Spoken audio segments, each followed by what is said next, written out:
여러분, 우리가 매일같이 생활하는 이 건물들, 사실 너무 익숙해서 그냥 당연하게 생각하고 지나치기 쉽잖아요. 하지만 그 표면 아래에는요, 지금 정말 중대한 기로에 서 있는 어마어마한 산업 하나가 숨어 있습니다. 오늘 이 문제 한번 깊숙이 들여다보겠습니다. 이 산업 대체 얼마나 크냐고요? 자, 이 숫자 477조 원. 이게 바로 우리나라 건축 산업의 연간 추정 매출액입니다.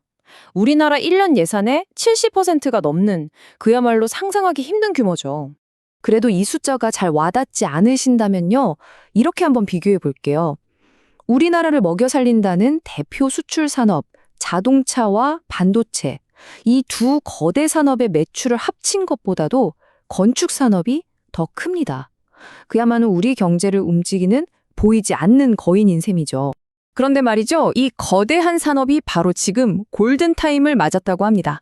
골든타임, 아시죠? 무언가 행동을 취했을 때 가장 좋은 결과를 낼 수 있는 마지막 기회.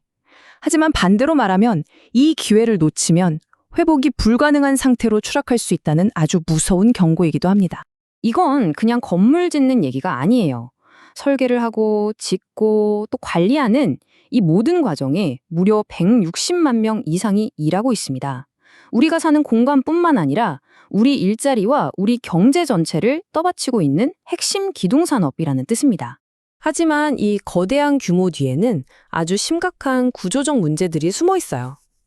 마치 겉은 화려한데 건물 기초에 금이 쩍쩍 가고 있는 것과 같다고 할까요? 지금부터 그 균열들을 하나씩 자세히 들여다보겠습니다. 첫 번째 균열은 바로 사람입니다. 불과 20년 전만 해도요, 건설 기술자 평균 연령이 38살, 아주 젊었습니다. 그런데 지금은 51세를 훌쩍 넘었어요. 이게 뭘 의미하겠어요? 젊은 인재들이 더 이상 이 험한 현장으로 오지 않는다는 거죠. 심각한 고령화 위기에 빠진 겁니다. 두 번째 균열은 더 충격적입니다. 극심한 양극화. 상위 2%밖에 안 되는 소수의 대기업이 전체 매출의 75%, 그러니까 4분의 3을 싹쓸이하고 있습니다. 그럼 나머지 98%의 수많은 중소업체들은 어떻게 될까요?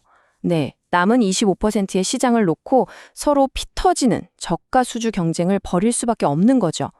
바로 이 지점에서 품질 저하와 안전 문제가 싹트기 시작합니다. 자, 정리해 볼까요? 일하는 사람은 빠르게 늙어가고 시장 구조는 승자가 모든 걸 가져가는 기형적인 구조가 됐고 그 필연적인 결과로 안전사고는 끊이지 않고 이것이 바로 지금 건축산업이 처한 붕괴 직전의 현실입니다. 하지만 위기는 곧 기회라고 하잖아요. 이 심각한 문제들 속에서 산업 전체를 완전히 혁신하고 한 단계 도약시킬 수 있는 엄청난 기회가 동시에 열리고 있습니다. 여기서 정말 흥미로운 지점은요, 건축을 바라보는 관점 자체가 뿌리부터 바뀌고 있다는 겁니다. 과거에는 그저 튼튼한 구조물을 잘 짓는 게 중요했다면, 이제는 그 안에서 우리가 뭘 느끼고 경험하느냐, 즉 가치 있는 공간 경험을 만들고 관리하는 게 핵심이 되고 있습니다. 그리고 이게 바로 골든타임이 가진 기회입니다.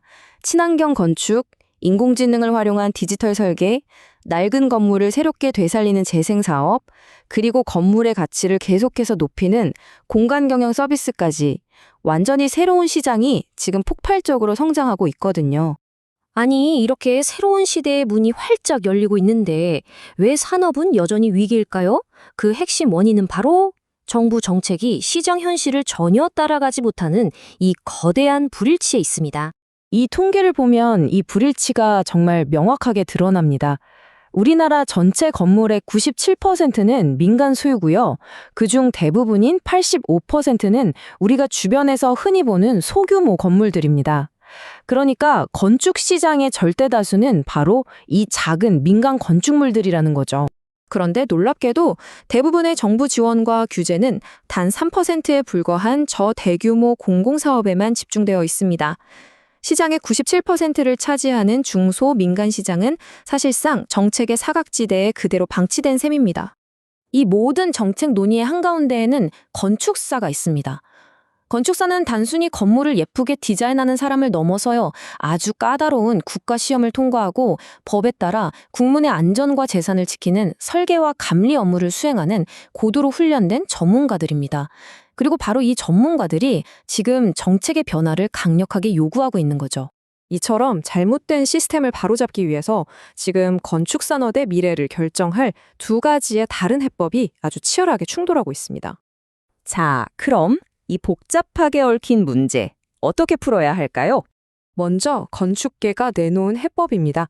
건축사법을 개정해서 현재 공공사업에만 적용되는 제대로 된 대가 기준을 민간공사에도 똑같이 적용하자는 겁니다.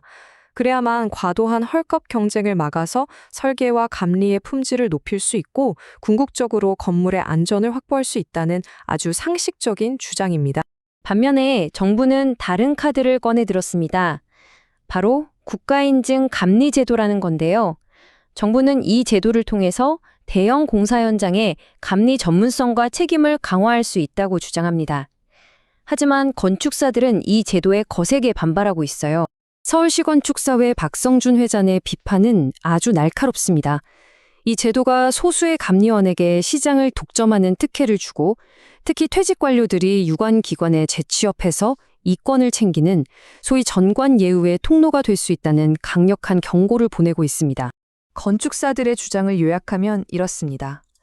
이 제도는 극소수에게 특권을 주고 선발 기준마저 불투명해서 공정하지도 않고 결국 퇴직 관료들의 자리만 만들어줄 뿐이라는 겁니다. 그리고 가장 중요한 건 현장 안전 문제의 근본 원인인 저가 수주 구조는 전혀 해결하지 못한다는 거죠. 결국 우리 앞에는 두 갈래 길이 놓여 있습니다. 지금처럼 왜곡된 시정과 땜질식 처방을 방치하면서 쇠퇴의 길을 걸을 것인가, 아니면 이 골든타임에 공정한 시장을 만들고 혁신을 지원해서 산업 전체가 다시 한번 도약하는 길을 택할 것인가. 우리가 매일 걷고 일하고 또 쉬고 있는 이 모든 공간들, 이 공간들의 미래 모습은 바로 지금 이 순간의 정책적 선택들이 만들어낼 결과물입니다. 여러분은 과연 어떤 미래를 짓고 싶으신가요?